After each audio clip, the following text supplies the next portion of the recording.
Mari kita berdoa. Bapa Sorgawi, Bapa yang kami sembah dalam nama anak-Mu Tuhan Yesus, sungguh kami sangat bersyukur berterima kasih kepadamu Bapa untuk segala kasih dan kebaikan kemurahan Tuhan yang masih Tuhan berikan kepada kami sampai dengan pagi hari ini.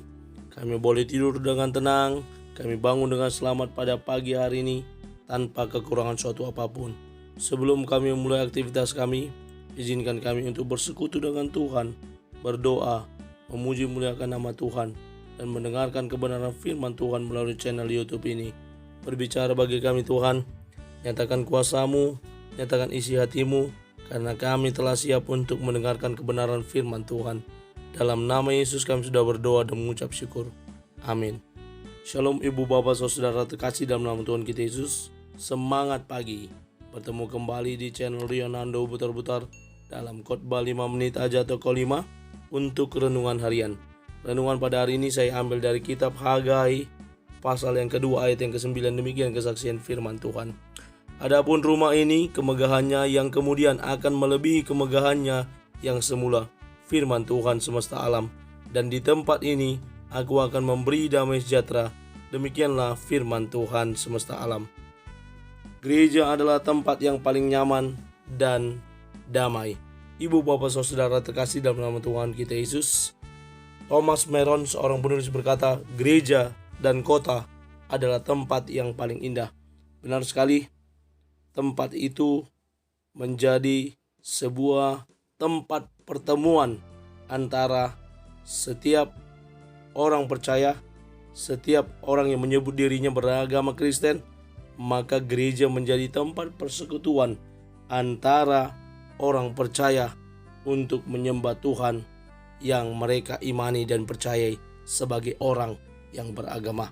Dan dalam nats ini kita boleh melihat ibu bapak saudara terkasih di mana Hagai menuliskan pesan sebagaimana disampaikan oleh Tuhan kepada bangsa itu setelah mereka kembali dari pembuangan Babel. Setelah 70 tahun lamanya mereka berada di pembuangan Babel, mereka berada di negeri yang jauh dari tanah leluhur mereka, kampung halaman mereka. Dan saat mereka kembali, mereka justru lebih sibuk membangun tembok-tembok pertahanan rumah mereka sendiri. Mereka justru lebih sibuk membangun rumah-rumah mereka sendiri, sementara pembangunan bait suci belum lagi mereka lakukan. Mereka tidak mencoba untuk melakukan pembangunan bait suci. Itulah yang disampaikan dan dipesankan oleh Allah. Mengapa mereka hanya membangun rumah mereka terlebih dahulu, sementara bait suci, tempat pertemuan, tempat yang indah, tempat yang nyaman, tempat yang damai, belum juga mereka bangun. Pesan yang disampaikan oleh Hagai mengingatkan kita juga bagaimana kita saat ini untuk membangun rumah rohani kita. Makanya tadi saya mengimplementasikan nats firman Tuhan ini dengan pembangunan gereja dan juga pembangunan rumah rohani. Bahwa gereja adalah tidak hanya melulu sebuah gedung gerejanya, tetapi gereja adalah orangnya, sebagaimana lagu sekolah minggu. Gereja bukanlah gedungnya dan juga bukan menaranya. Bukalah pintunya, lihat ke dalamnya.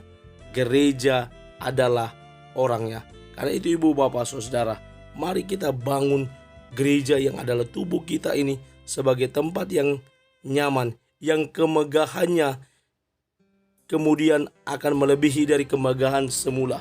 Kemegahan dalam diri kita yang tadinya sudah megah, Tuhan akan hadir dengan kemegahan yang melebihinya. Dan di tempat, di dalam tubuh kita, di gereja secara fisik juga, Tuhan akan memberikan damai sejahtera. Itu firman Tuhan semesta alam yang kita sembah dan percayai. Dan yakinilah bahwa apa yang dikatakan oleh firman Tuhan, di tempat itu Dia akan memberikan damai sejahtera.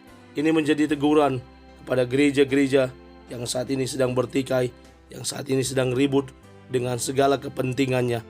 Karena apa? Gereja harusnya menjadi tempat yang nyaman, tempat yang penuh dengan damai sejahtera.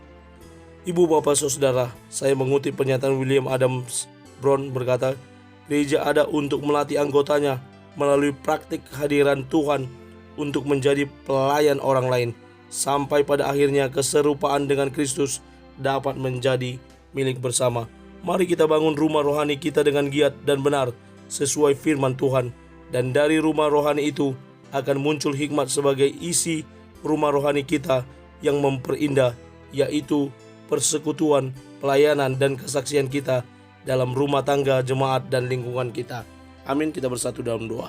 Terima kasih Bapa untuk firman-Mu. Mampukan kami untuk menjadi para pelaku kebenaran firman Tuhan yang terus hidup di dalam Engkau sebagai gereja, sebagai rumah tempat Engkau berdiam. Ya Roh Kudus, biar Engkau terus memperindah, membuat kami nyaman dan penuh dengan damai sejahtera. Kami mulai hari ini, dalam nama Yesus kami berdoa. Amin. Selamat beraktivitas. Tuhan Yesus memberkati. Shalom.